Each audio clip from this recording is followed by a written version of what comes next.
Buenos días y bienvenidos de nuevo a nuestra clase de la Escuela Dominical en línea. Durante esta unidad hemos estado aprendiendo cómo lidiar con varias emociones. Hoy quiero empezar leyéndote un pasaje de un libro de la Biblia que tiene que ver mucho con la emoción que vamos a estar estudiando hoy. Mira a ver si reconoces el libro o la emoción. Pero lo más importante es que pienses en el estado emocional del autor y si alguna vez has sentido algo similar. Maldito sea el día en que nací, dijo, y la noche en que fui concebido. Que ese día se vuelva oscuridad, que Dios en lo alto no lo tome en cuenta, que no brille en él ninguna luz. Que las tinieblas se adueñen de él, que una nube negra lo cubra con su sombra, que sea borrado del calendario y jamás vuelva a contarse entre los días del mes de ese año, que aquella noche sea helada y sin alegría, que la maldigan los que profieren maldiciones, que se fumen las estrellas de esa noche, que suspire por la luz y no la vea jamás, que nunca vea la luz matutina. Maldita sea por no haber cerrado el vientre de mi madre, por dejarme nacer para llegar a ver toda esta aflicción. ¿Por qué no morí al nacer? ¿Por qué la partera me dejó vivir? ¿Por qué me amamantaron los pechos? Si hubiera muerto al nacer, ahora estaría yo tranquilo, dormido y en reposo, junto con dignatarios y reyes con toda su pompa, con opulentos príncipes cuyos castillos están llenos de ricos tesoros. Ojalá hubiera sido un aborto, no haber respirado ni haber visto la luz jamás, porque en la muerte dejan los malvados de hostigar y los cansados hallan reposo. Allá hasta los cautivos tienen alivio, sin un brutal carcelero que los maltrate. Ricos y pobres por igual están allí, y el esclavo se ve al fin libre de su amo. ¡Ay! ¿Por qué dar luz y vida a quienes yacen en aflicción y amargura, que suspiran por la muerte y no llega, que buscan la muerte como otros buscan alimento o dinero? ¿Qué bendito alivio reciben al fin al morir? ¿Por qué dejar que nazca un hombre si Dios lo ha de encerrar en una vida de incertidumbre y frustración? Los suspiros no me dejan comer, mis gemidos se derraman como agua. Lo que siempre temí me ha sobrevenido. No encuentro paz ni sosiego. No hay reposo, sino solo agitación. Y entonces, ¿de qué emoción vamos a hablar hoy?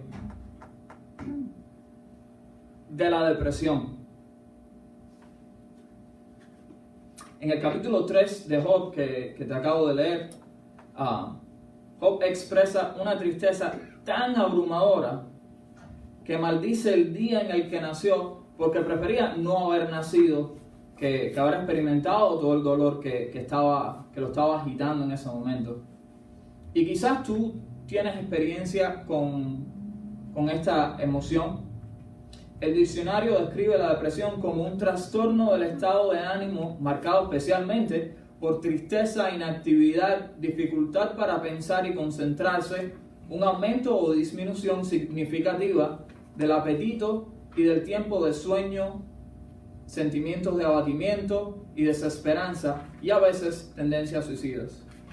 En el 2017, por darle alguna figura, 163 millones de personas en el mundo fueron diagnosticadas con depresión. Hoy vamos a acudir a un llanto en la depresión, un llanto en la aflicción, un poco diferente al de Job, que se encuentra en el Salmo 31. Dice el primer versículo: Señor, solo en ti confío. No permitas que mis enemigos me derroten. Líbrame, pues tú eres el Dios que siempre procede rectamente. Respóndeme pronto cuando a ti clamo. Inclina tu oído y escucha el susurro de mi súplica. Sé para mí la gran roca que me protege de mis enemigos. Empieza David diciendo que solo confía en Dios. La soledad es un arma destructora, algo que asociamos con la depresión. Pero David resalta que aun cuando otros quedarían desamparados al estar solos, él no. Dice, no permitas que mis enemigos me derroten. La idea aquí viene siendo que David está diciendo que él quiere que los enemigos que lo quieren destruir vean que él hizo bien al confiar en Dios y no ser así avergonzado. Obviamente había gente procurando hacerle daño hasta el punto de la destrucción y estaba solo. Y ahora lo único que le quedaba era su confianza en Dios, y esto jugaba un papel muy importante. Fíjate cómo dice, líbrame porque tú eres el Dios que siempre procede rectamente. ¿Y qué tiene que ver proceder rectamente? ¿Qué tiene que ver la justicia con el sufrimiento? ¿Qué tiene que ver con la situación que estaría pasando David en ese momento? De hecho, es la clave. La razón por la que en medio de esta situación tan agobiante y depresiva, él acude y todavía confía en Dios, es porque Él es diferente. Dios es diferente. Para aclarar esta diferencia, David dice que siempre procede rectamente. Otra traducción le dice a eso su justicia. ¿Y nosotros qué tan diferentes podamos ser? Hay caminos que al hombre le parecen rectos, pero que al final terminan en muerte, dice el proverbio. No sirve para mucho la justicia humana entonces. Lo cual quiere decir que no tienes en quién confiar, no tienes en quién otra persona depositar tu vida, confiarle tu vida en un momento de angustia. Ni siquiera nosotros mismos podemos confiar, porque no somos justos. Y es así como en medio de la depresión, las palabras de David suenan hasta optimistas, porque al único que le queda a David, el único que tiene es el único que lo puede rescatar, el único recto y justo. Y así continúa con su oración en el versículo 2, que te acabo de leer. Dice, respóndeme pronto cuando a ti clamo, inclina tu oído y escucha el susurro de mi súplica. Puede que David esté recordando el siguiente pasaje en Éxodo 3:7. He visto los profundos sufrimientos de mi pueblo en Egipto, le dijo el Señor, y he oído sus oraciones en que piden liberación de sus duros capataces. Sí, el clamor del pueblo de Israel ha ascendido hasta mi presencia y he visto las pesadas tareas con que los egipcios los han oprimido. Ese es el 9. Y ahora el 10. Ahora te voy a enviar al faraón para que saques a mi pueblo de Egipto. David estaba apelando a la naturaleza de Dios, al Dios que ya ha conocido. ¿Y conoces tú a Dios? ¿Has tenido alguna experiencia con Él? David conocía a Dios, David sabía que Dios se interesaba en rescatar, que Dios es un Dios justo y fiel, el que puede rescatar a uno de la red, del hoyo, de cualquier imagen que él use, pero del peligro, del daño, del sufrimiento. Él conocía esto de Dios y a través de sus experiencias en las que Dios lo había rescatado, en las que Dios lo había fortalecido, él aprendió de cómo es Dios. ¿Y qué experiencia tienes tú con Dios? Sé para mí la gran roca que me protege de mis enemigos. Finaliza en el versículo 2. El primero en comparar a Dios con una roca, por cierto, fue Moisés. Se encuentra en Deuteronomio 32:4, que dice, Dios es la roca, perfecta es su obra. Todo lo que hace es justo y bueno. Dios es fiel, no practica la injusticia. ¿Ves cómo vuelve a mencionar la justicia de Dios? La firmeza de Dios, porque eso es lo que lo simboliza la roca. es la fuerza, permanencia, fidelidad, poder y estas virtudes de Dios. Y es por estas virtudes que David confía en protección de sus enemigos. Por eso es que él acude en medio de esta situación. Si fuéramos a simplificar esto en pasos, el primero sería el reconocer nuestra naturaleza y deficiencias y que siempre que dependamos de ellas vamos a seguir deprimidos, vamos a seguir abrumados. El segundo paso parece sugerir David que no depende de nosotros. Dice el versículo 3: sí, tú eres mi roca y mi fortaleza, honra el nombre tuyo sacándome de este peligro.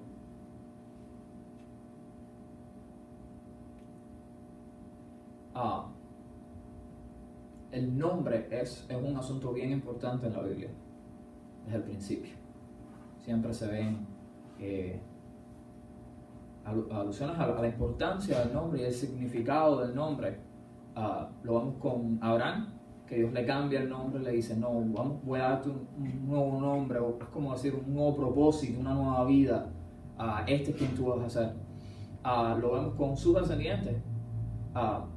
No le cambió el nombre a Isaac, pero sí mencionó el porqué del nombre de Isaac, le cambió el nombre a Sara también. A Jacob también le cambió el nombre, le puso por nombre Israel, su pueblo. A uno que él no le cambió el nombre, pero sí tuvo una conversación con respecto a su nombre, fue con Moisés. Cuando le explicó a Moisés quién él era, y le explicó cuál era su nombre cuando Moisés le pregunta. Y a partir de ese momento se ve en la cultura de Israel una prevalencia de pensar en el nombre de Dios, en la importancia del nombre de Dios, en quién Él es Dios. Él te va a rescatar por su nombre.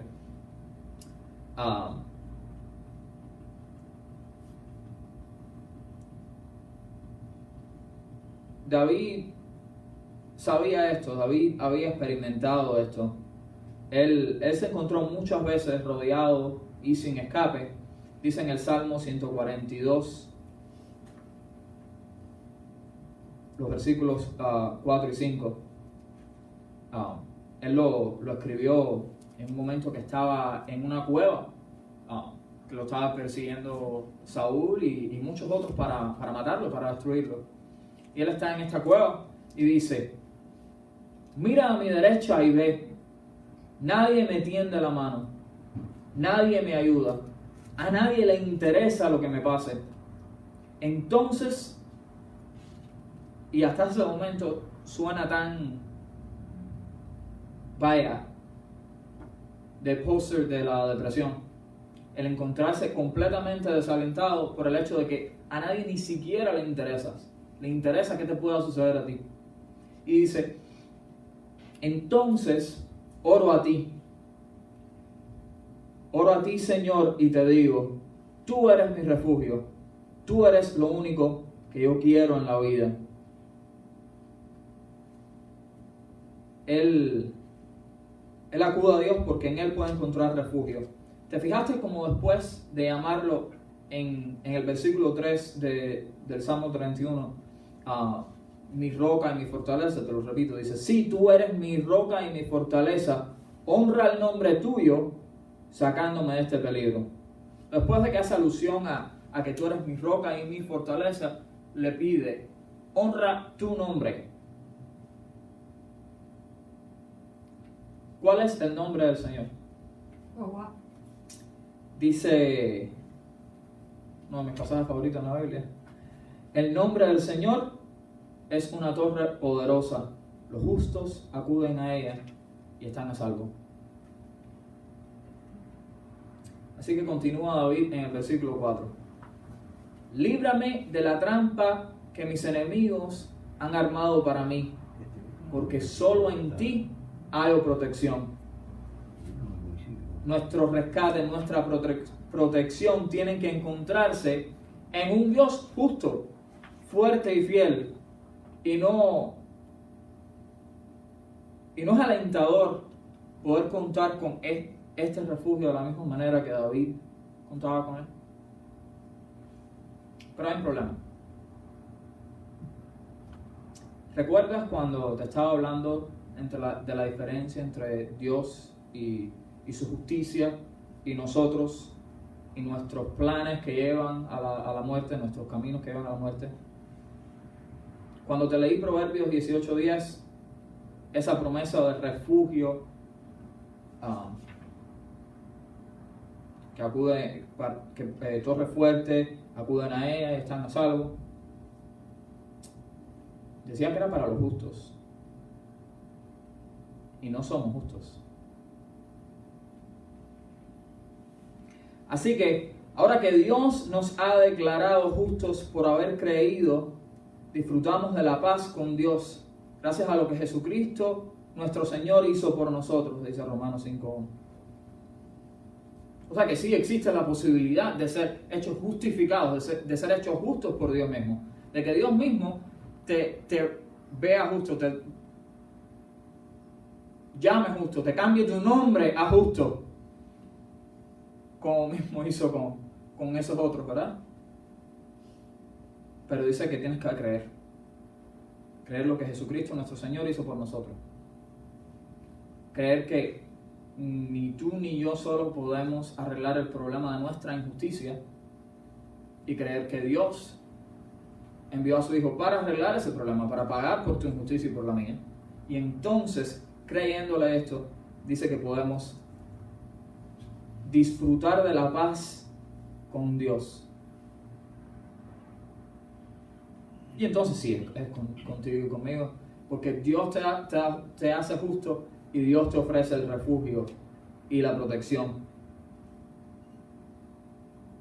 Fíjate como lo dice David en medio de su agonía, en el versículo 5 del 31. En tus manos encomiendo mi espíritu. Tú, el Dios que cumple sus promesas, me has rescatado. Si has aceptado su rescate, encomiéndale de tu vida entera, porque con la misma fidelidad y amor con que te salvó de tus pecados, va a cumplir sus promesas y serte refugio en el momento difícil. ¿Qué es más difícil? ¿Decirle al paralítico, tus pecados te son perdonados? ¿O decirle, levántate, toma tu camilla y anda? Pues voy a probarles que yo, el Hijo del Hombre, tengo potestad para perdonar los pecados. Entonces se dirigió al paralítico y le dijo, a ti te digo, levántate, recoge la camilla y vete. El hombre se levantó de inmediato. Esa es la historia en Marcos 2, versículos 9 al 12, en el que llevan a este paralítico frente a Jesús para que lo sane. Y Jesús no lo sana. Jesús le dice, tus pecados te son perdonados. Eso obviamente enfurece a la multitud que no conciben cómo es esto posible. Y entonces llega este episodio que les acabo de leer. ¿Qué es más difícil? ¿Perdonar pecados o perdonar una enfermedad? Si le creíste a Jesús y le creíste a su poder para perdonar tus pecados, la multitud de ellos, para rescatarte de la muerte, entonces tienes que creerle que tiene poder para decirte hoy en la situación desesperante en la que te encuentres, levántate y anda, y que con su poder lo va a hacer. Pero esto incluye vivir una vida diferente. Dice David en el versículo 6 del Salmo 31, odio a los que adoran ídolos sin valor. Yo confío en el Señor. ¿Cuál ídolo sin valor? Es el que crees que te va a rescatar de tu angustia. Medicina, gobernante, dinero, religiosidad, detestables delante de la presencia de Dios. No se te olvide que cuando Moisés le comunicó los mandamientos al pueblo, empezó con: no tendrás dioses ajenos delante de mí. David conocía esto. Por eso denuncia a todos los que hacen esto. Al buscar acercarse más a Dios, es decir, no tener nada que ver con los que ponen su confianza en otras cosas. No solo yo no voy a poner mi confianza en otras alternativas que no sea Dios y su poder y su rescate y sus promesas. No quiero ni asociarme con la noción de ir en búsqueda de otra cosa, porque eso no va a la misma dirección a la que voy yo, no va hacia Dios, no va hacia negarme más a mí mismo y acercarme más hacia Él.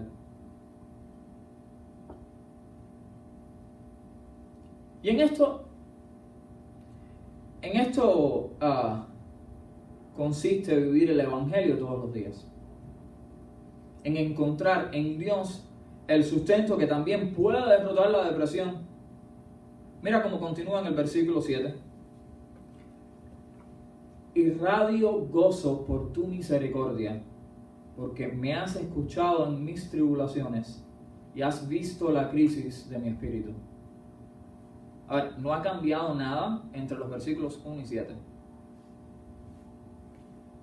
La situación terrible en la que él está no se ha resuelto. Sin embargo, podemos ver que a pesar de esto, David encuentra gozo, porque sabe que Dios conoce el dolor en su alma.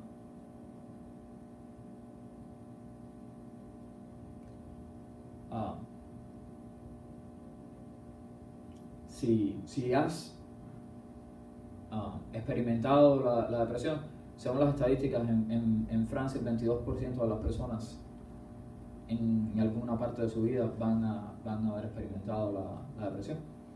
Es el país que más. Pero si la has experimentado en cualquier rango de ella, puede ser que hayas experimentado el sentirte completamente desconectado o desconectada del resto de las personas. Que esto que tú sientes aquí adentro, no es compatible con el resto de la humanidad. Como que es tuyo nada más y es un dolor que te consume, es una agonía, es un sufrimiento, ya sea basado en cosas físicas como las de David o en productos de tu sufrimiento, de tu mente, que te agobian y te ahogan. David encontraba en el entendimiento de Dios, encontraba consuelo. Termina David con el versículo 8. No me entregaste a mi enemigo, sino que me pusiste en lugar seguro. ¿Recuerdas cuando dije que el primer paso era reconocer nuestra condición desesperada? Y que el segundo parece que no depende de nosotros. Aquí está el porqué. Es Dios el que provee el rescate. Él siempre toma la iniciativa. Así como cuando mandó a su Hijo a morir por nuestros pecados, Él de su iniciativa proveyó la solución de nuestro problema. Él ofrece su rescate. El aceptar su rescate en cualquier situación, diariamente, y acudir a Él, odiando todo lo que nos ataba a una vida sin Él, es nuestro paso atrás. Y ahí es donde encontramos gozo en medio de la tribulación. David vivió una vida que nosotros conocemos con una promesa de reinado eterno que le ofreció Dios por producto de serle fiel, de obedecerlo. Y después todo fue un desastre, todo fue mucho sufrimiento, hasta muchas agonías, hasta que consigue el trono, y aún ahí en medio del trono de nuevo por su pecado, vuelve a tener otras agonías bien fuertes, bien fuertes. Él era una persona que escribió con muy bonita poesía, pero nos dejaba bien claro esa relación entre nosotros y Dios cuando estamos rodeados. Él y Jeremías son los que más usan esa imagen de estar rodeados de peligro, rodeados de temor, rodeados de muerte que los está acechando todo el tiempo. Porque así se sintió él físicamente muchas veces. Otras veces simplemente se sentía acechado por su pecado, por las consecuencias de lo que él había hecho. Y nosotros, aunque nunca estemos en una cueva con multitudes de soldados alrededor nuestro, sí pasamos por diversas situaciones, ¿no? Y como cristianos, si es tu caso, tenemos el consuelo de que Él escucha nuestras tribulaciones, ve la crisis de nuestro espíritu. Y dijo a David, no había sucedido todavía porque él todavía estaba en la situación desesperante, en la cual ya encontraba gozo solamente sabiendo que Dios estaba presente. Él dice, no me entregaste a mi enemigo, sino que me pusiste en lugar seguro. Me tomaste tú me tomaste y me pusiste en ti, en tu torre fuerte que da refugio. Que nosotros podamos vivir así, que nosotros podamos vivir alejándonos de las cosas que nos atan a un mundo que solamente trae depresión, que solamente trae motivo para estar deprimido, porque todo es injusto, porque todo es destrucción, y nosotros podamos acercarnos cada día más a un Dios en el cual hay refugio, en el cual hay rescate y en el cual hay justicia. Oremos. Señor, gracias por este día, gracias por la bendición que es venir delante de tu presencia, Señor. Dios justo, te pedimos que puedas rodearnos con tu justicia, con tu protección, Señor. Que nosotros podamos sentirnos siempre confortados, Señor, al estar en tu presencia, y que podamos acudir a ti, Señor, en todo tiempo, a ti, Señor, desde temprano. Te lo pedimos en el nombre de Cristo Jesús. Amén.